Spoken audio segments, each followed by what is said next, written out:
Economic या political agenda भी बहुत संभाल के चलना पड़ता है, वो आपके साथ निकाल कर ले गए, आपको पता नहीं चला। अच्छा अमन, बिल्कुल नहीं पता था, किस चीज का बिल्कुल नहीं पता था कि ये 7 जो लोग हैं ये निकल जाएंगे और राघव चड्ढा इनको निकाल कर ले जाएंगे। ये आपको अरविंद केजरीवाल को भगवंत मान नहीं, क्योंकि आपने कहा इकोनॉमिक बैलेंस, तो मैं पॉलिटिकल बैलेंस पर आ गई।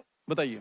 ये पॉलिटिकल बैलेंस देखिए, यू गॉट फेल्ड किया भाई। अरविंद केजरीवाल धुरंधर खिलाड़ी, भगवंत मान आपके चीफ मिनिस्टर, आप खुद इतना बड़ा चेहरा, बिल्कुल नहीं समझ में आया कि ये होने वाला है। देखिए किसी के दिल में क्या चल रहा है वो आप कैसे जान सकते हो।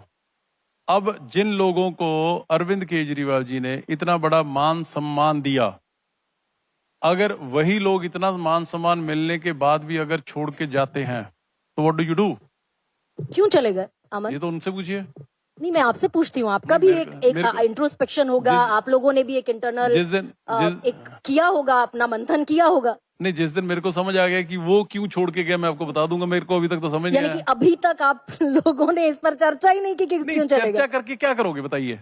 जो एक बंदा छोड़ ही गया तो क्या करोगे उसमें? नहीं, आपने फिर क्यों हटाया राघव चड्ढा को राज्यसभा के उपनेता पद से? आपने भी अगर राघव चड्ढा का तो सारे देश को ही पता है। अगर वो हमारे बीच में रहते हुए भी, उपनेता होते हुए भी, इतना मान सम्मान मिलने के बावजूद भी अगर वो बीजेपी की लाइन टो करेंगे, पार्टी की लाइन टो नहीं करेंगे, तो फिर क्यों ना हटाया जाए? तो वो तो डेढ़ पौने 2 साल से ऐसा चल रहा था। इमीडिएटली तो अभी ऐसा क्या हुआ था कि आपको ये बाकायदा राज्यसभा सेक्रेटेरिएट को लिखना पड़ा? इसका मतलब ये, अगर पहले हटा देते तो पहले चले जाते, अगर ना हटाते तो शायद ना जाते।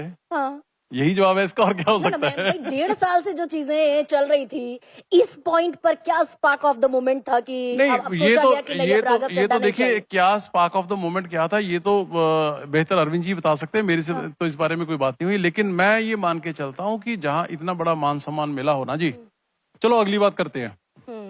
राघव चड्ढा को तो 1.5 साल से चल रहा था, जिसको राघव चड्ढा की जगह पे बनाया अशोक मित्तल को, तो फिर क्या कौन सा ऐसा यंत्र है आपके पास कि किसी के दिल दिमाग में लगा के देख लो कि ये बंदे में भैया कितना दम है, कितनी सिंसेरिटी है, कितनी लॉयल्टी के साथ आपके साथ खड़ेगा नहीं खड़ेगा?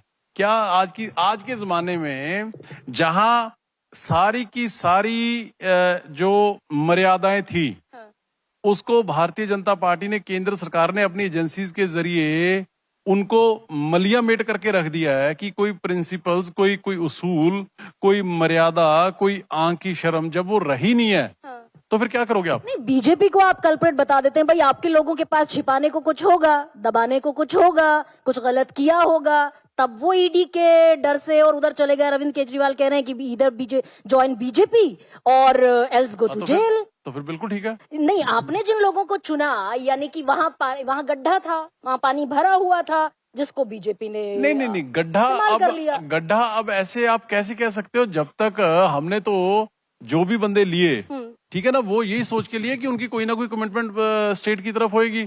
अब उसके बाद भी इतना मान सम्मान मिलने के बाद बंदा छोड़ के सारे करोड़पति अरबपति समझ में आते हैं आपको कि आप उनसे वफादारी की उम्मीद करते हैं? भाई राजेंद्र गुप्ता को ले आए आप 5,000 करोड़, ट्राइडेंट ग्रुप, अब अशोक मित्तल को ले आए, वो अपने आप में एक बड़े व्यापारी। तो ये भाई व्यापार किस तरीके से चलता है आपसे मुझे बताने की तो जरूरत है नहीं।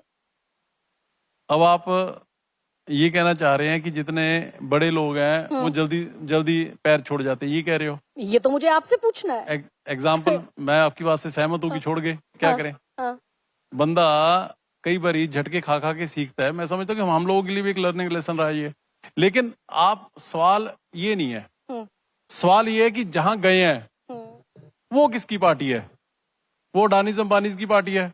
इसका मतलब अगर कल को कोई देश में और सरकार आ गई तो उनकी बाजू मरोड़ेगी, तो फिर उस तरफ चले जाएंगे।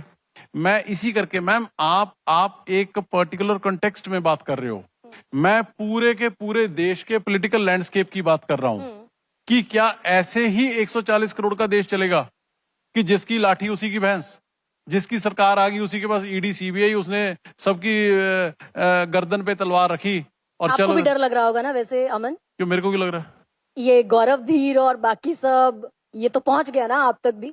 देखिए ऐसा है,